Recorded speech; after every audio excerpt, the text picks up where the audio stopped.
नमस्कार। कल हमने यहाँ तक अध्ययन कर लिया था कि एंट्री लेवल कक्षा में ही बच्चे को प्रवेश दिया जा सकता है 25% सीटों के लिए। अब आगे देखो,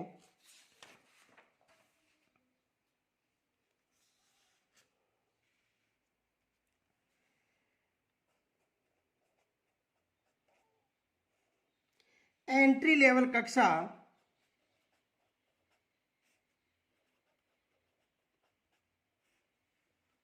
में प्रवेश।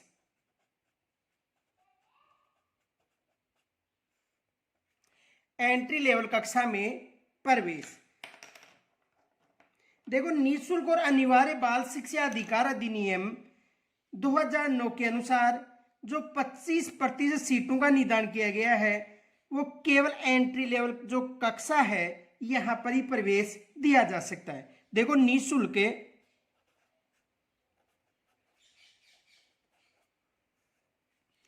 एवं अनिवार्य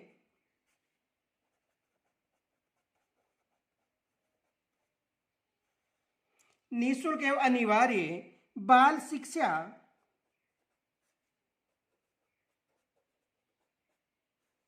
बाल शिक्षा का अधिकार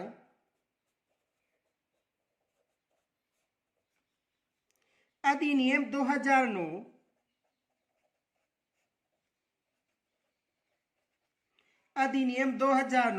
एवं राज्य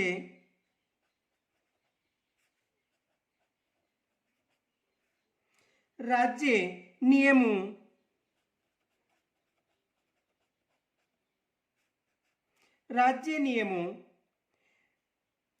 के प्रावधानों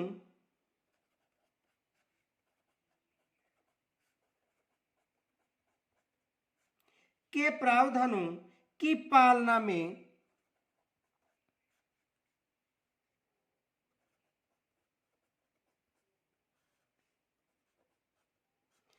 पालना में प्रत्येक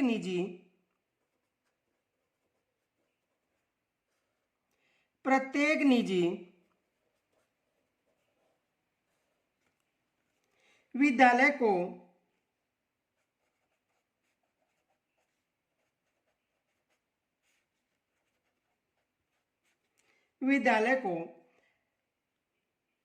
अपने विद्यालय की एंट्री लेवल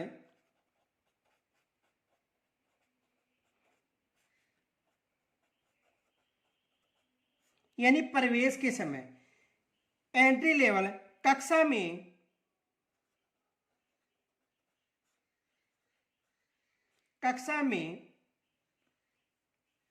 उस कक्षा में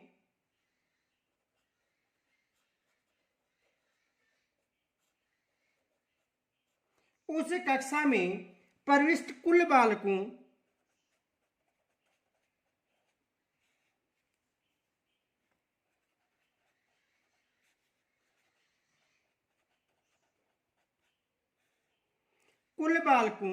की संख्या के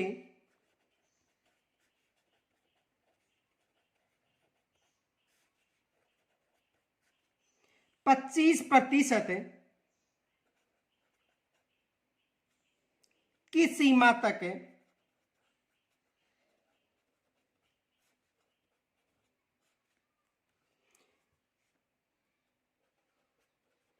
दुर्बल वर्ग एवं असुविधाग्रस्त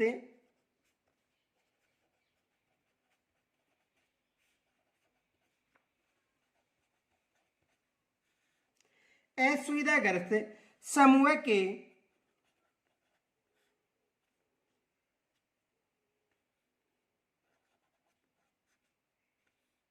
बालकों को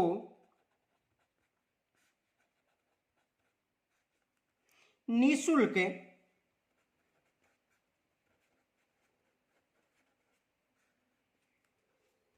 प्रारंभिक शिक्षा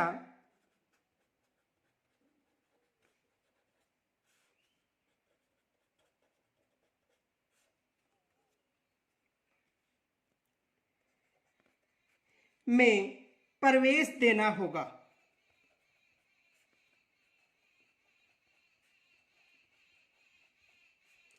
इसकी चर्चा हमने पीछे कर ली थी, दोबारा समझो। देखो, यानी जो प्रवेश है वो कहाँ पर दिया जाएगा? एंट्री लेवल कक्षा में प्रवेश दिया जाएगा। यदि किसी भी स्कूल, जो निजी शिक्षण संस्थान है, यदि वहां पर जो PP3, PP4 और PP5 यानी जो LKG UKG यानी जो पूर्व प्राथमिक कक्षाएं चल रही हैं, वहां पर प्रवेश न देकर जो कक्षा प्रथम है यहां से प्रवेश दिया जाएगा। देखो, एंट्री लेवल कक्षा में प्रवेश दिया जाएगा। यहां पर एंट्री लेवल कक्षा का मतलब है प्रथम कक्षा। देखो, यहां से प्रश्न ये बन सकता है, पहले प्रश्न समझो ध्यान से, उसके बाद में समझो। देखो, प्रश्न ये बन सकता है,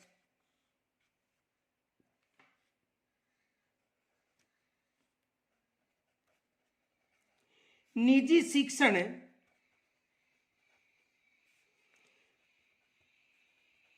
संस्थानों में 25% सीटों के लिए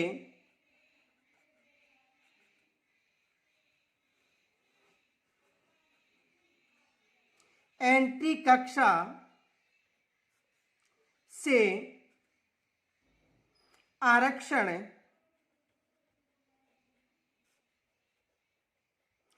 माना जाएगा।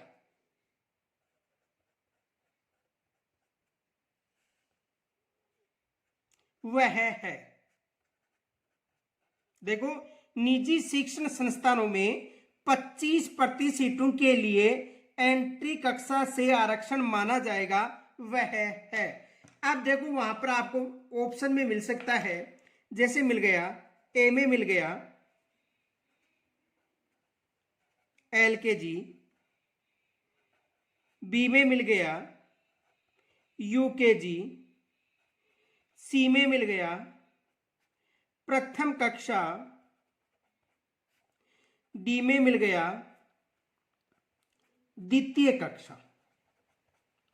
तो यहां पर जो ये शब्द है एंट्री कक्षा, ये एंट्री कक्षा किसे मानी गई है?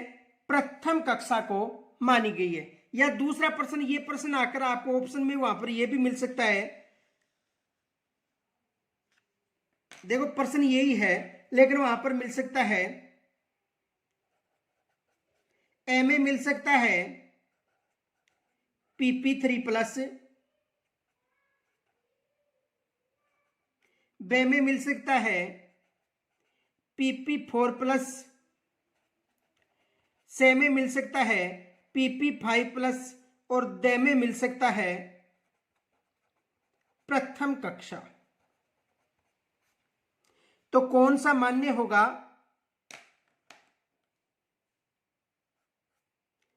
प्रथम कक्षा। तो यहां से एग्जामिनर प्रश्न बना सकता है, ये याद रखना। आगे देखो, 18 मई 2020 में एक नियम निकाला था। उसके अनुसार प्रत्येक जो सरकारी, गैर सरकारी जो विद्यालय है, वहां पर केवल कक्षा प्रथम में ही RT में प्रवेश लेना अनिवार्य होगा।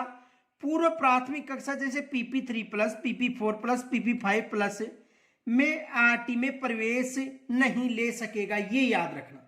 देखो, ये फैक्ट याद रखना।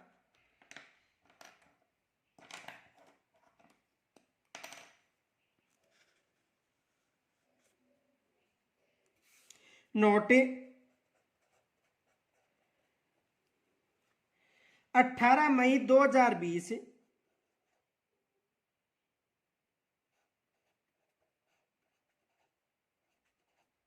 18 मई 2020 के बिंदु संख्या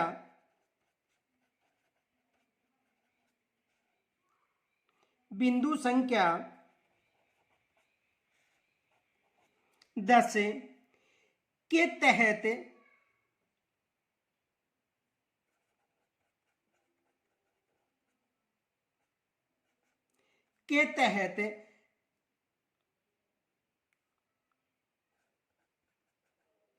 गैर, यानी किसके तहत?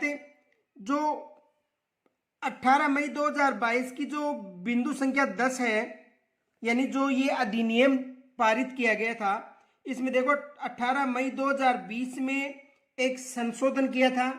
तो 18 मई 2020 की बिंदु संख्या 10 के तहत कार्य के तहत जो राज्य की गैर सरकारी विद्यालय है के तहत गैर सरकारी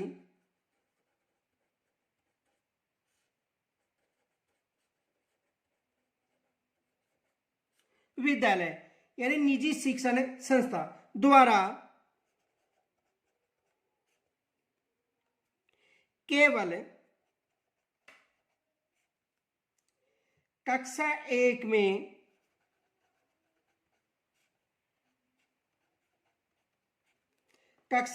में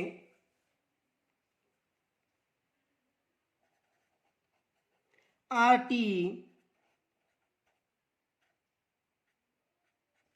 यानी कक्षा 1 में आरटी में प्रवेश लेना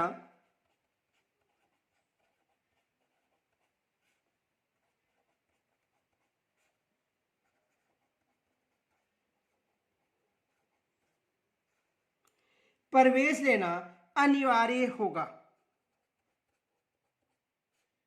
देखो इसे समझो, यानी कब की बात है, 18 मई 2020 को बिंदु संख्या 10 के तहत। देखो ये जो 18 मई 2005 में जो बिंदु संख्या 10 है, यानी ये जो शिविरा है, माध्यम है, पीएमसी है, आरटी है, उनकी जो संख्या है 10 उसमें उल्लेखित है। तो 18 मई 2020 के अनुसार, यानी 18 मई 2020 के अनुसार जो गैर सरकारी विद्यालय है वहां पर केवल कक्षा 1 में आरटी में प्रवेश लेना अनिवार्य होगा, ये याद रखना। तथा पूर्व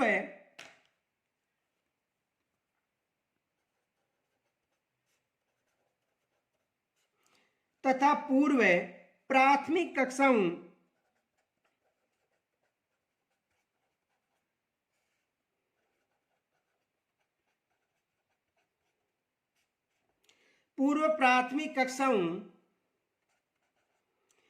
PP3+ PP4+ PP5 यानी पूर्व प्राथमिक कक्षाओं में आरटी में प्रवेश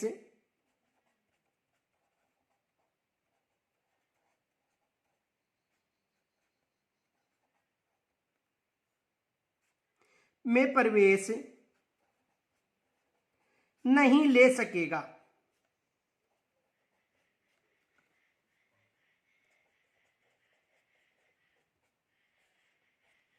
इसे समझो, देखो यानी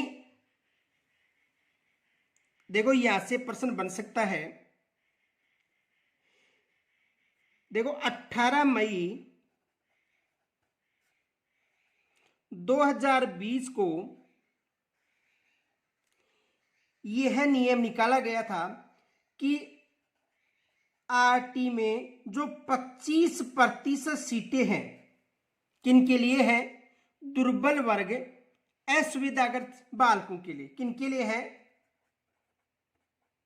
दुर्बल वर्ग व असुविधाग्रस्त बालकों के लिए। देखो इसे समझो, यानी 18 मई 2020 की बात है। कब की, 18 मई 2020 की बात है। यानी आरटी के तहत जो 25% सीटें थी जो दुर्बल वर्ग और असुविधाग्रस्त बालकों के लिए निर्धारित की गई थी, कहां पर, गैर शिक्षण संस्थान या जो निजी शिक्षण संस्थान है वहां पर। तो ये लिखा है इसमें 18 मई से पहले अलग नियम था, 18 मई 2020 के बाद अलग नियम है। उसमें यह है उल्लेख मिलेगा आपको कि इस 25% सीटों को केवल प्रथम कक्षा में प्रवेश के दौरान दी जाएगी। प्रथम प्रवेश कब, एंट्री कक्षा में, ये याद रखना। देखो यहां पर समझो, जैसे एक स्कूल है, उसमें ए स्कूल है और ये बी स्कूल है, दो स्कूल हैं, ए और बी। से ध्यान से समझो, यहां पर देखो PP3 PP4, PP5 ये क्लास चल रही है। और उसके बाद में प्रथम कक्षा है, फिर द्वितीय कक्षा है, और यहां पर देखो फर्स्ट कक्षा, द्वितीय कक्षा, तृतीय कक्षा। तो यहां पर जो ये जो नियम है इसे वर्तमान में समाप्त कर दिया गया है। यहां पर आरक्षण नहीं दिया जाएगा, ये याद रखना, यहां पर आरक्षण नहीं मिलेगा।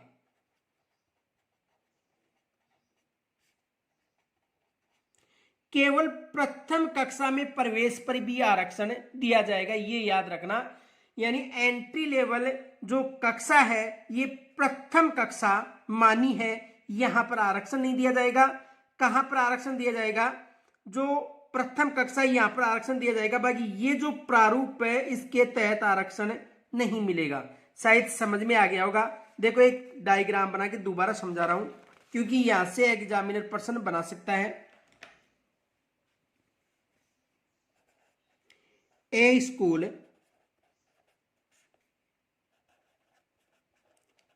B school. देखो दो स्कूल हैं। यहां पर देखो जैसे मान लो एक कक्षा प्रारंभ कर दी, PP3, PP4, PP5 प्रथम कक्षा, द्वितीय कक्षा, तृतीय कक्षा, वैसे 8वीं तक कक्षा हो गई। यहां पर देखो प्रथम कक्षा, द्वितीय कक्षा, तृतीय कक्षा। अब देखो केवल आरक्षण है, यहां पर नहीं दिया जाएगा।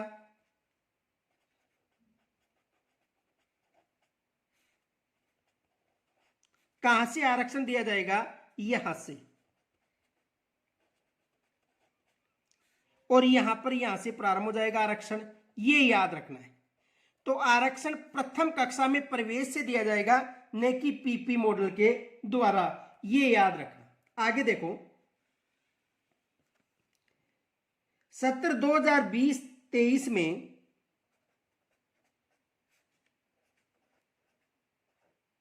सत्र 2022-23 में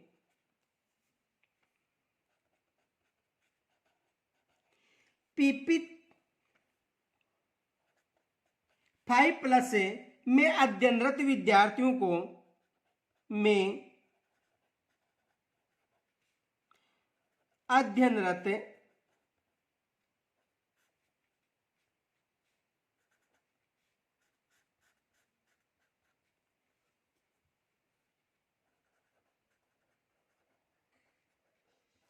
अध्ययनरत विद्यार्थियों को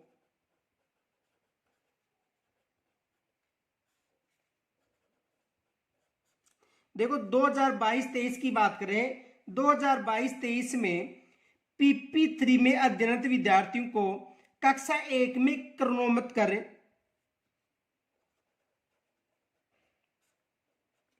कक्षा 1 में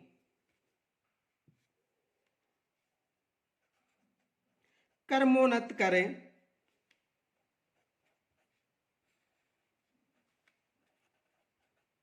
किस कक्षा में? कक्षा 1 में क्रमोन्नत करने के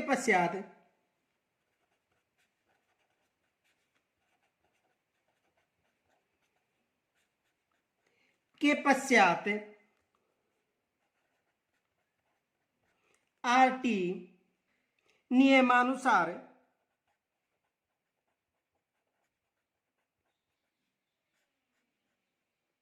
नियमानुसार यदि कक्षा 1 में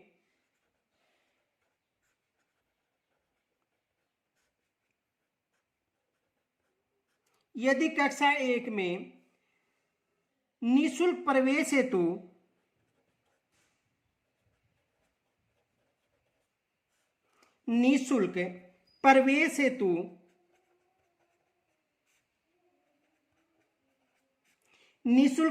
हेतु सीट उपलब्ध।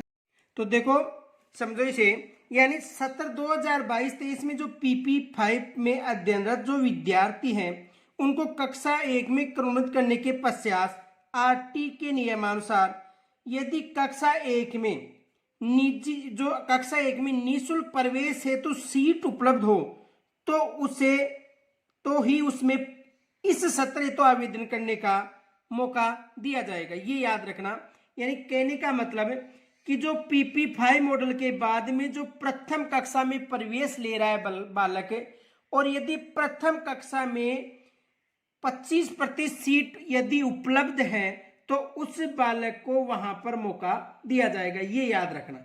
आगे देखो,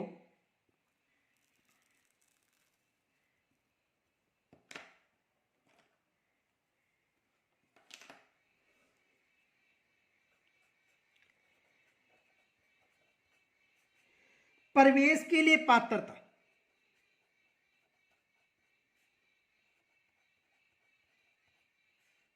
देखो, प्रवेश के लिए पात्रता यानी प्रवेश के लिए कौन पात्र होगा और किसे सबसे पहले वरीयता दी जाएगी, इसे समझो, क्योंकि यहां से भी प्रश्न बन सकता है।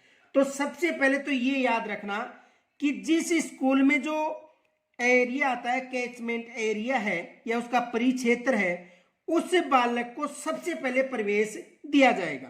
देखो, एक जैसे मान लो ये स्कूल है, ए स्कूल,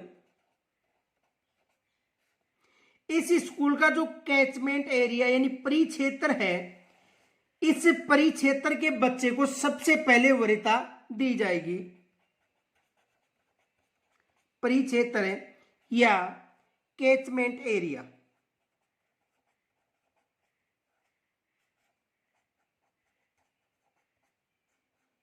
इसे समझो। देखो, जैसे मान लो ए स्कूल है और इसका जो क्षेत्र है, ये जो परिक्षेत्र कैचमेंट एरिया कौन सा क्षेत्र होगा। देखो, यदि शहरी क्षेत्र की बात करें तो शहरी क्षेत्र में देखो, शहरी क्षेत्र में सबसे पहले वार्ड के बच्चों को महत्व दिया जाएगा और उसके बाद में शहरी क्षेत्र में सबसे पहले किसको महत्व दिया जाएगा, वार्ड को, और वार्ड के बाद में संपूर्ण शहरी क्षेत्र को महत्व दिया जाएगा। यदि ग्रामीण क्षेत्र की बात करें तो सबसे पहले ग्राम को महत्व दिया जाएगा और ग्राम के बाद जो उस क्षेत्र में जो पंचायत क्षेत्र है उसको महत्व दिया जाएगा। तो सबसे पहले किसको महत्व दिया जाएगा, गांव को महत्व दिया जाएगा, और गांव के बाद में जो उस क्षेत्र में जो ग्राम पंचायत है, ग्राम पंचायत, उसके बच्चे को महत्व दिया जाएगा।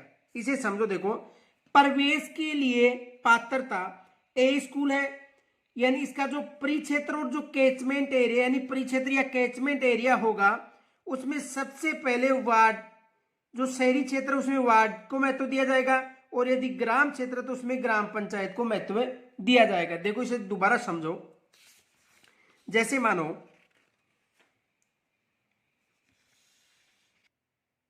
देखो, इसे समझो ध्यान से। जैसे मान लो एक ये ग्राम पंचायत है,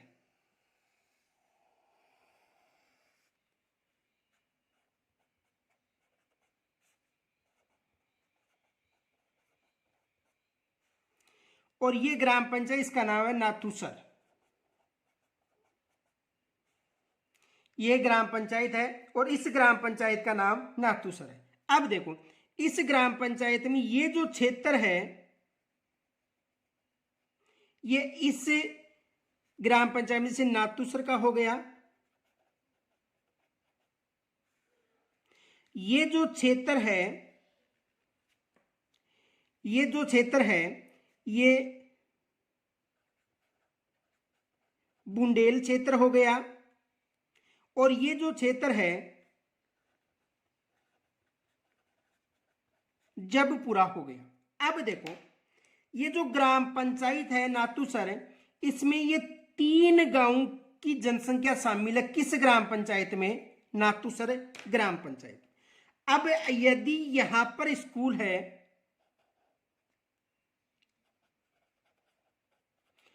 तो इस स्कूल में सबसे पहले इस गांव के जो बच्चे हैं उनको सबसे पहले वरीयता दी जाएगी, और यदि इस गांव के बाद में यहां पर 25% सीटें शेष रहती हैं तो फिर इन गांवों को वरीयता दी जाएगी। शायद समझ में आ गया होगा। देखो, ये एक संपूर्ण ग्राम पंचायत हो गई और ग्राम पंचायत नातूसर हो गई। इस नातूसर ग्राम पंचायत में 3 गांवों की जनसंख्या को शामिल किया गया है। इस ग्राम पंचायत में नातूसर, बुंडेल और जबपुरा। अब देखो, ये स्कूल कहां पर है? ए स्कूल नातूसर में। तो सबसे पहले इस गांव के बच्चों को वरीयता दी जाएगी और उसके बाद में इन दोनों गांवों के बच्चों को वरीयता दी जाएगी। शायद समझ में आ गया होगा। ये इसका, इस स्कूल का क्या हो गया? परिक्षेत्र या कैचमेंट एरिया हो गया।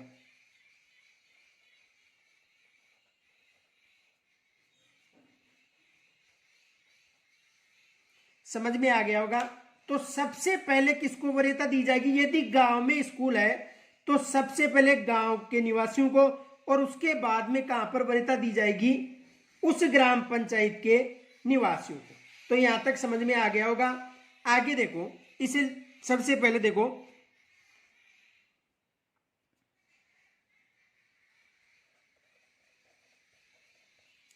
प्रवेश के लिए पात्रता। यदि कोई स्कूल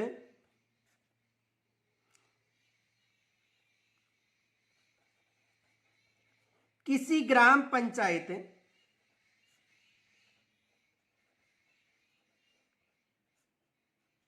में है तो सबसे पहले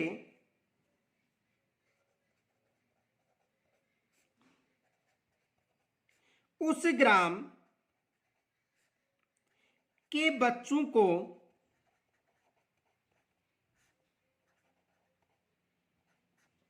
यानी सबसे पहले उस ग्राम के जो बच्चे हैं उनको सबसे पहले क्या दी जाएगी?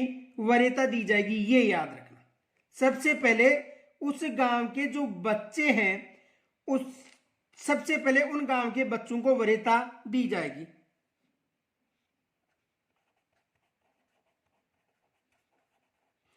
को प्राथमिकता या वरीयता दी जाएगी। तो सबसे पहले इस गांव के बच्चों को, यानी ग्राम पंचायत नातूसर में 3 गांव हो गए, नातूसर, बुंडेल और जबपुरा। तो सबसे पहले इस गांव के बच्चों को वरीयता दी जाएगी। ठीक है। उसके बाद यदि सीटें उपलब्ध हैं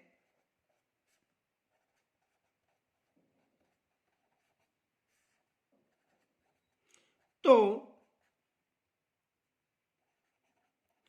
बुंडेल व जबपुरा यानी ग्राम पंचायत को प्राथमिकता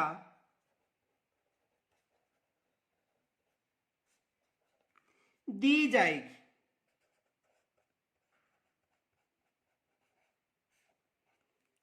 यहां तक समझ में आ गया होगा। देखो, प्रश्न ये बन सकता है,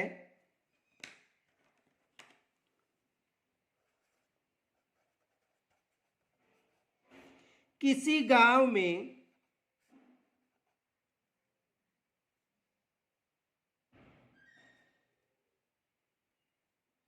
किसी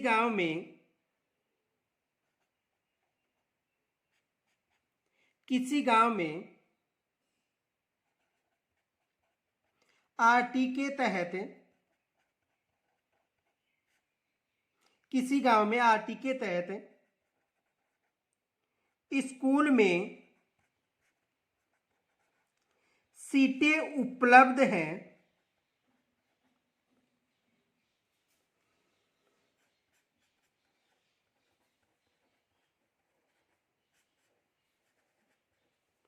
तो बताओ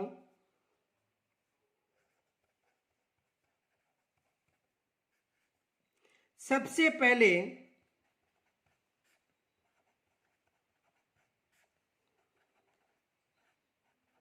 किस सबसे पहले किन बालकों को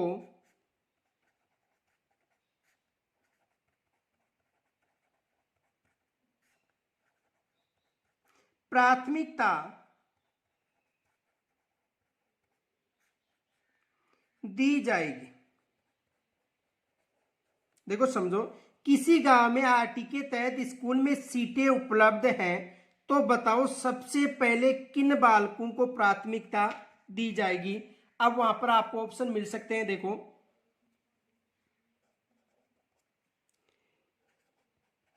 वार्ड के बच्चों को,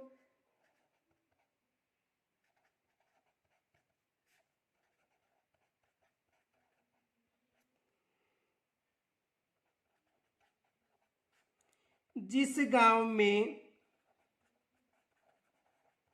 स्कूल है,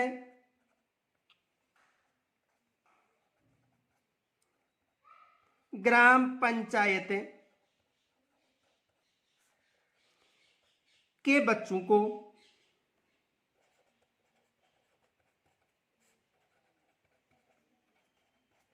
सभी।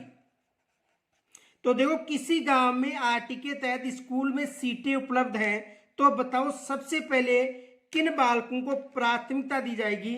जिस गांव में स्कूल है उस बच्चे को सबसे पहले वरीयता दी जाएगी। ये याद रखना, किसी गांव में आरटी के तहत स्कूल में सीट उपलब्ध है तो सबसे पहले उस गांव के बच्चे को वरीयता दी जाएगी, न कि वार्ड के बच्चे को। ये याद रखना। या दूसरा प्रश्न ये भी बना सकता है। देखो, दूसरा प्रश्न है ये भी बन सकता है।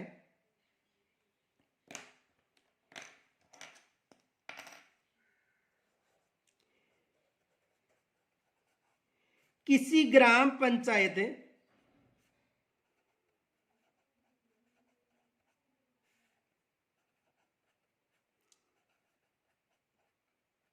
आरटी के तहत, किसी ग्राम पंचायत में आरटी के तहत निजी शिक्षण संस्थान में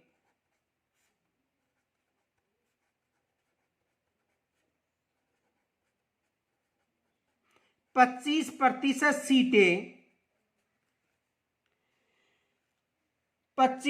सीटें उपलब्ध हैं,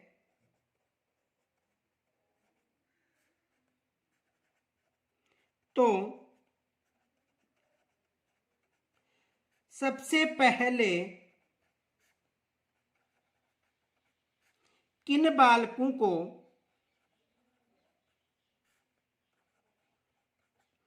प्राथमिकता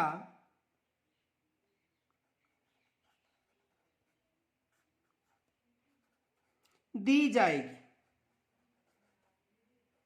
इसे समझो। देखो, या तो किसी गांव में आरटी के तहत स्कूल में सीटें उपलब्ध हैं, तो बताओ सबसे पहले किन बालकों को प्राथमिकता दी जाएगी। उस गांव में स्कूल है, उन बालकों को प्राथमिकता दी जाएगी। और यदि किसी ग्राम पंचायत में है, तो किसी ग्राम पंचायत में यदि कोई स्कूल है तो सबसे पहले वरीयता किसको दी जाएगी, ये याद रखना।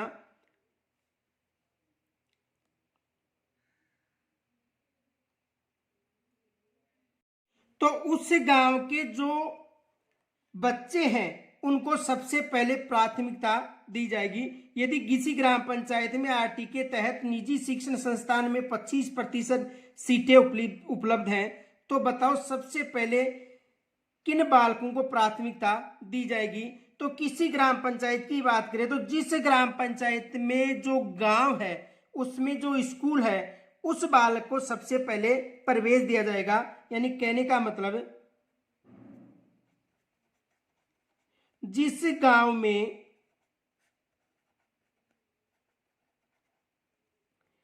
स्कूल है उन बच्चों को सबसे पहले वरीयता दी जाएगी। ये समझो। देखो, यानी किसी ग्राम पंचायत में आरटी के तहत निजी शिक्षण संस्था में 25% सीटें उपलब्ध हैं, तो सबसे पहले किन बालकों को प्राथमिकता दी जाएगी। जैसे मान लो यहाँ पर इस गांव में स्कूल है, तो सबसे पहले इस गांव के बालकों को वरीयता दी जाएगी। समझ में आ गया होगा। आगे देखो,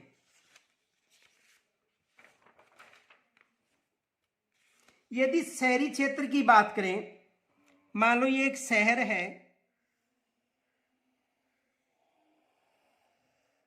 शहरी क्षेत्र की बात करें तो देखो शहरी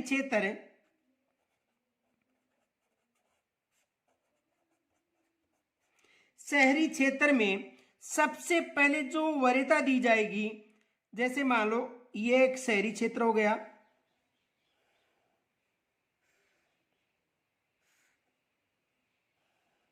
देखो ए वार्ड, बी वार्ड, सी वार्ड, डी वार्ड, ई वार्ड, एफ वार्ड, ये वार्ड है।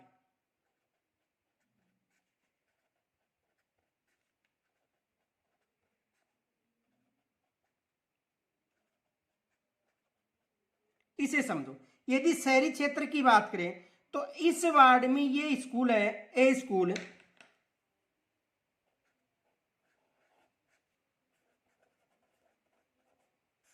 तो सबसे पहले इस वार्ड को महत्व दिया जाएगा, ये याद रखना।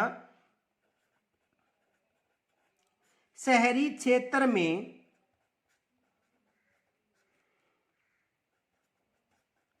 जिस वार्ड में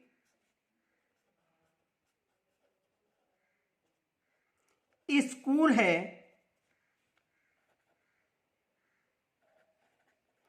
उन बच्चों को सबसे पहले प्राथमिकता दी जाएगी। उसके बाद शहरी क्षेत्र को, समझ में आ गया होगा। तो सबसे पहले गांव में स्कूल है तो उस गांव के क्षेत्र को, और यदि शहरी क्षेत्र है तो उसमें जो वार्ड है उसको सबसे पहले वरीयता दी जाएगी। अब समझो इसे आगे देखो,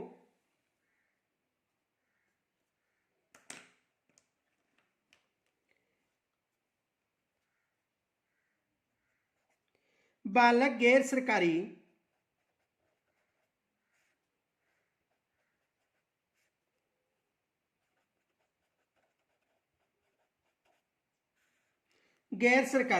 विद्यालय के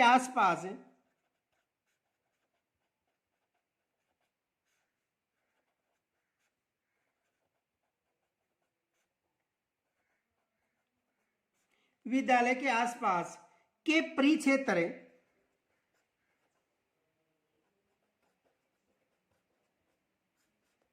या जो कैचमेंट एरिया है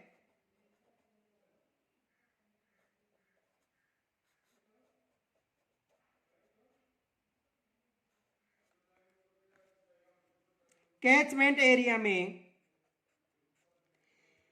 निवास करने वाला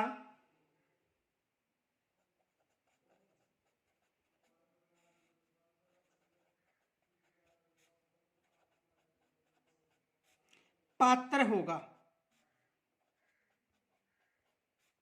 यानी बालक गैर सरकारी विद्यालय के आसपास के परिक्षेत्र में निवास करने वाला पात्र होगा।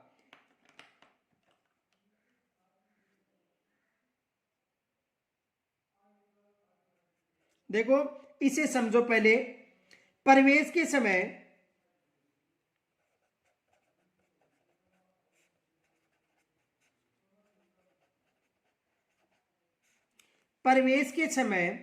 शहरी क्षेत्र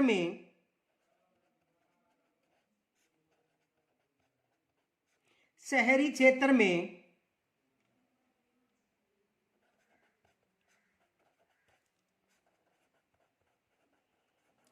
विद्यालय से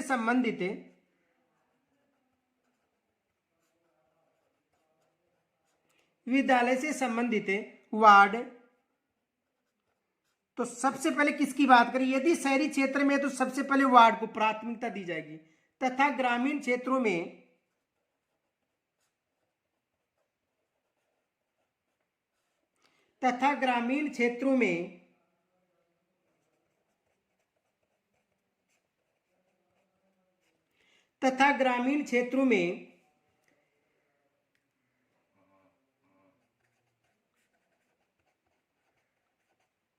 विद्यालय से संबंधित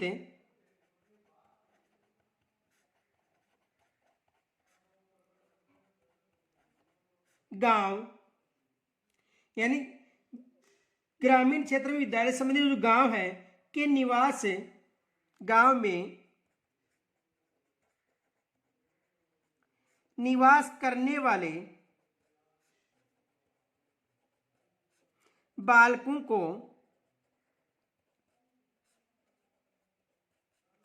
सबसे पहले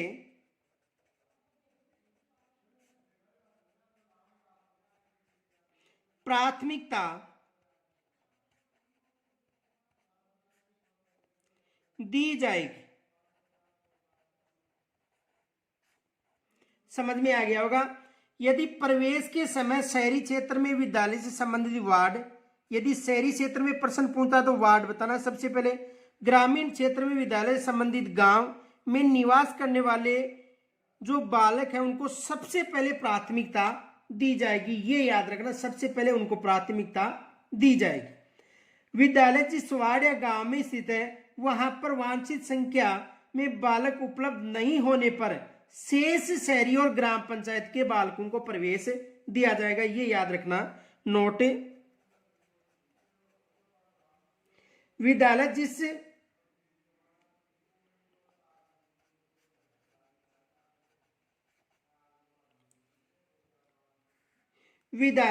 जिस वार्ड या गांव, वार्ड का मतलब शहरी क्षेत्र, गांव का मतलब गांव, यानी वार्ड का शहरी क्षेत्र, गांव का मतलब ग्राम पंचायत में जो गांव है में स्थित है,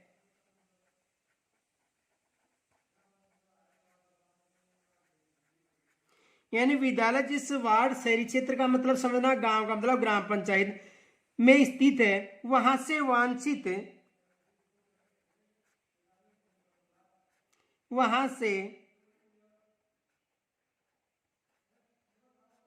वांछित संख्या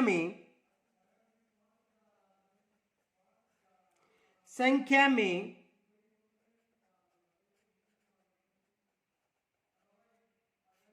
बालक बालिका देखो उपलब्ध, बालक बालिका उपलब्ध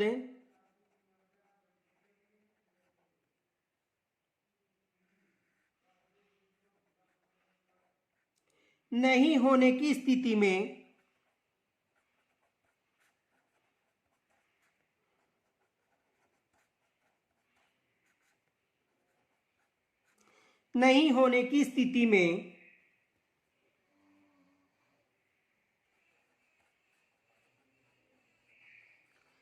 विद्यालय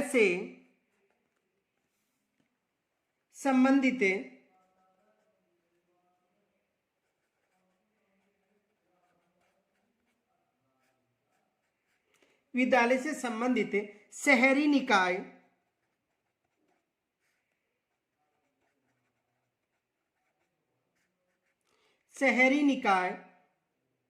या ग्राम पंचायत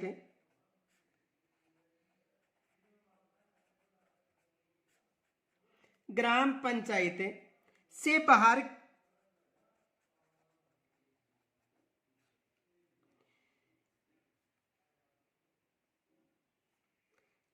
संबंधित शहरी निकाय ग्राम पंचायत से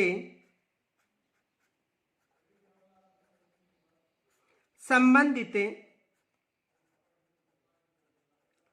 बालकों को प्राथमिकता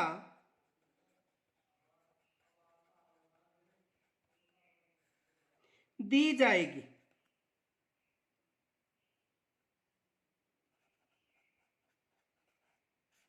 इसे ध्यान से समझो। देखो, विद्यालय जिस वार्ड यानी शहरी क्षेत्र की बात करें, गांव यानी ग्राम पंचायत में स्थित है, वहां से वांछित संख्या में बालक बालिका उपलब्ध नहीं होने की स्थिति में विद्यालय से संबंधित शहरी निकाय या ग्राम पंचायत से संबंधित बालकों को प्राथमिकता दी जाएगी। एक विशेष याद रखना, फैक्ट मोस्ट मानना, ये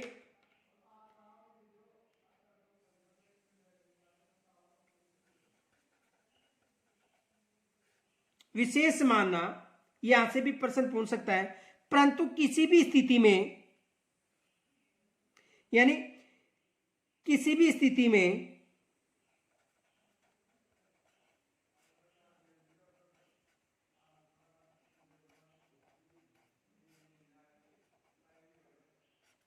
किसी भी स्थिति में विद्यालय से संबंधित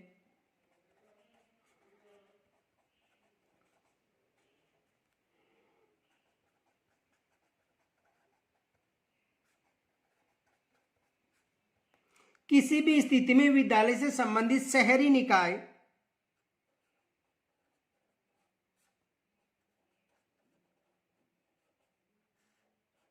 या ग्राम पंचायत से बाहर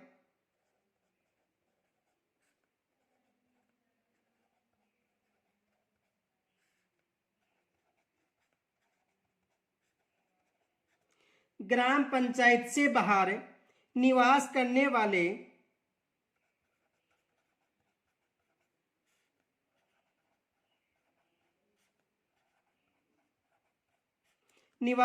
वाले बालक बालिका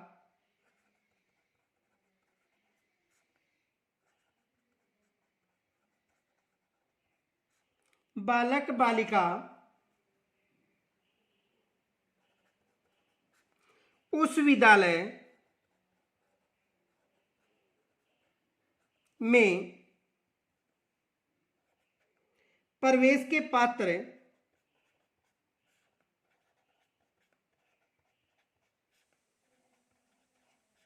नहीं होंगे। शायद समझ में आ गया होगा। देखो, यदि कोई शहरी क्षेत्र, जैसे मान लो ये शहरी क्षेत्र है, यहां पर इन बच्चों को ही वरीयता दी जाएगी, न कि दूसरे शहरी क्षेत्र के बच्चों को यहां पर वरीयता दी जाएगी। सबसे पहले प्राथमिकता मान लो वार्ड को, फिर उसके बाद अन्य वार्ड को, और अन्य वार्ड को भी लॉटरी सिस्टम के द्वारा वरीयता दी जाएगी। देखो, यदि इस सी वार्ड में 25% सीटों में से कुछ सीटें शेष रह गई, तो जो बी, ए, एफ, ई और डी वार्ड है, यहां पर लॉटरी सिस्टम से दिया जाएगा, न कि इनके नजदीकी वार्ड को सबसे पहले वरीयता दी जाएगी। तो देखो, किसी भी स्थिति में विद्यालय से संबंधित शहरी निकाय या ग्राम पंचायत से बाहर, यदि जैसे मान लो एक ग्राम पंचायत नातूसर है, दूसरी जो ग्राम पंचायत है वो कोई अन्य ग्राम पंचायत मान लो, तो यदि उस ग्राम पंचायत और उस ग्राम पंचायत के बच्चों को वहां पर प्रवेश नहीं दिया जाएगा, ये याद रखना। यहां तक समझ में आ गया होगा। आगे देखो,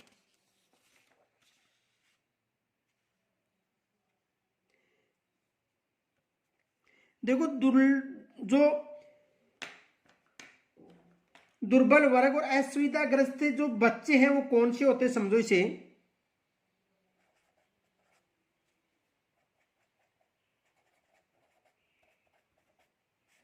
दुर्बल वर्ग व असुविधाग्रस्त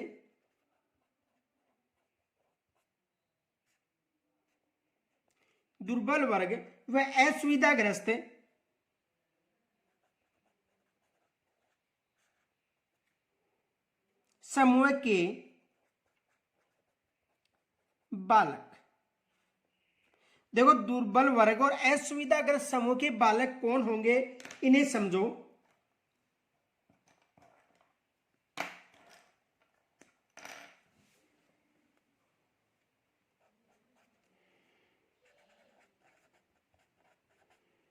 दुर्बल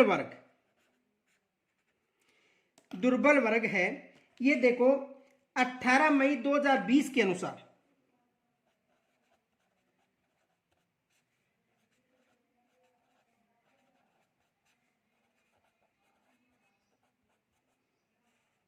जो दुर्बल वर्ग है, इसमें कौन कौन से बच्चे शामिल होंगे, किसके अनुसार, 18 मई 2020 के अनुसार। तो देखो,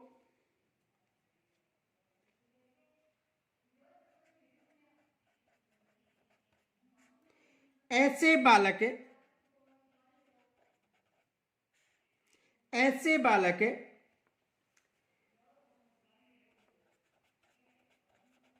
जिनके अभिभावकों की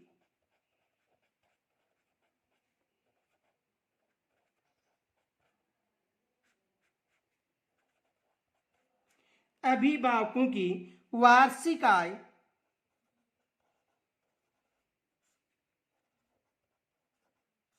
वार्षिक आय 2.5 लाख रुपए से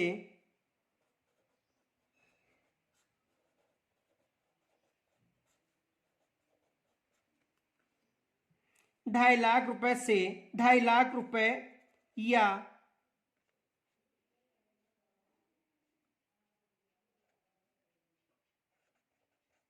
से कम हो।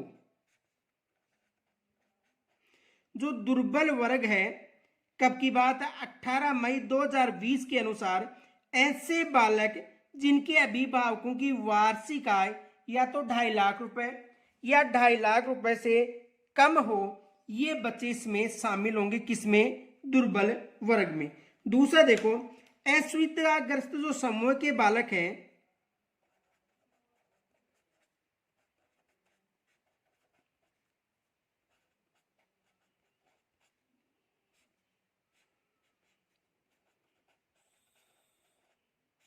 असुविधाग्रस्त समूह के बालक, कब की बात है, 18 मई 2020 के अनुसार 18 मई 2020 के अनुसार जो असुविधाग्रस्त समूह के बालक हैं वो कौन कौन से होंगे? देखो, अनुसूचित जाति के बालक है,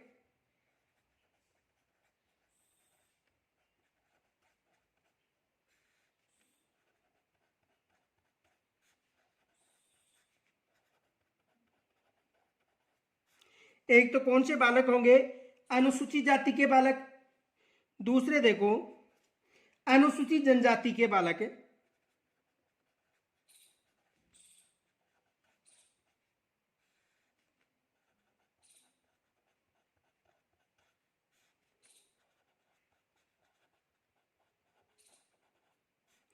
अनुसूचित जाति, अनुसूचित जनजाति के बालक है।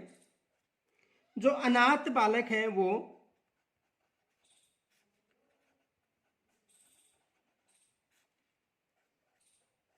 अनाथ बालक के अलावा HIV अथवा कैंसर से प्रभावित है,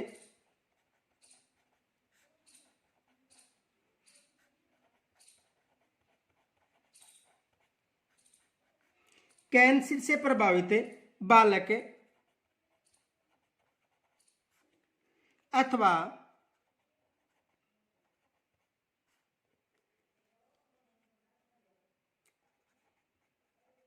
अभिभावक या जो भी संरक्षक हैं बालक के,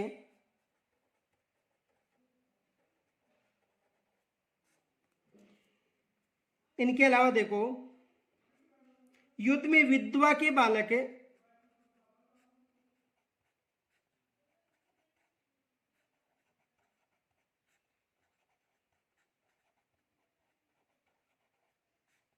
युद्ध में जो विधवा है, यानी युद्ध में जो विधवा हो जाती है उसके जो बालक हैं इनको भी इनमें शामिल किया जाएगा। इनके अलावा देखो, निःशक्त बालक है,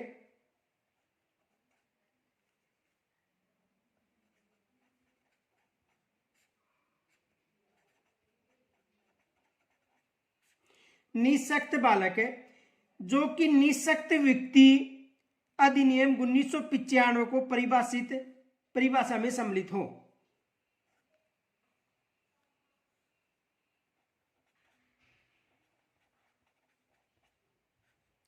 निःशक्त व्यक्ति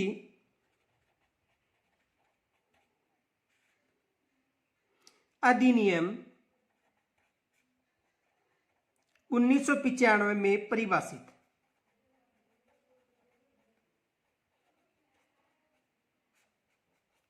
वो बालक। इनके अलावा पिछड़ा वर्ग,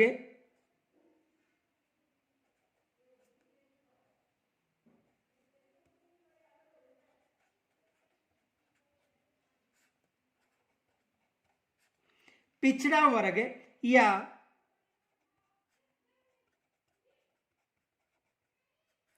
विशेष पिछड़ा वर्ग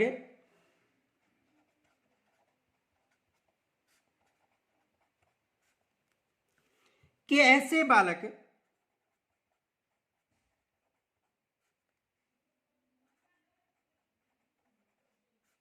जिनके अभिभावकों की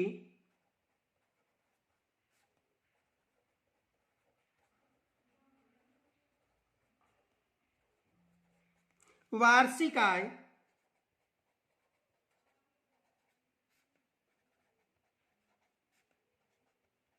2.5 लाख रुपए या से कम हो।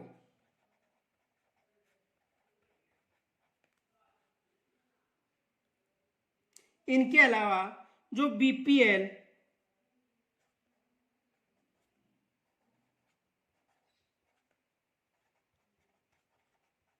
परिवारों के बालक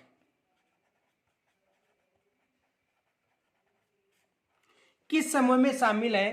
असुविधाग्रस्त समूह के बालक होते हैं। किनके अनुसार? यानी 18 मई 2020 के अनुसार। इनके अलावा देखो,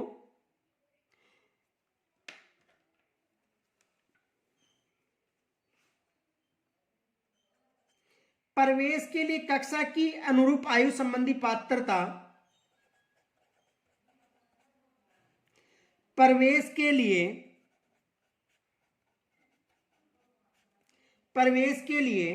कक्षा अनुरूप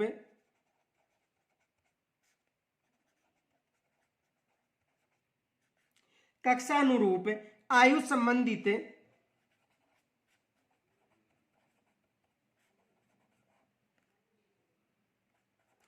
पात्रता। देखो, यानी जब कक्षा प्रथम में जो प्रवेश लेता है, यानी प्रवेश एंट्री लेवल पर, यानी प्रथम कक्षा में, तो उस समय उसकी जो आयु है 5 वर्ष से कम न हो, 5 वर्ष या उससे अधिक,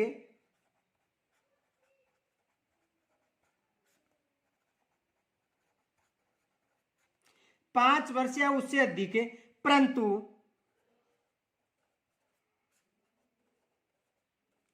7 वर्ष से कम हो। यानी प्रवेश के लिए जो एंट्री लेवल कक्षा है उसमें आयु 5 वर्ष या उससे अधिक, परंतु 7 वर्ष से कम होनी चाहिए। उस बालक को ही निजी शिक्षण संस्थान में जो निःशुल्क प्रवेश है ये दिया जाएगा। और ये आयु सीमा 31 मार्च तक मानी जाती है। ये भी याद रखना, कब तक होती है? 31 मार्च तक। यानी जिस सत्र में प्रवेश ले रहा है उसकी 31 मार्च तक उसकी आयु सीमा 5 वर्ष से अधिक हो और 7 वर्ष से कम हो। कब तक? 31 मार्च तक। तो यहाँ पर यदि कोई समस्या हो यहाँ तक तो कमेंट्स के द्वारा जरूर बताना। फिर नए वीडियो के साथ कल मिलेंगे, तब तक के लिए नमस्कार।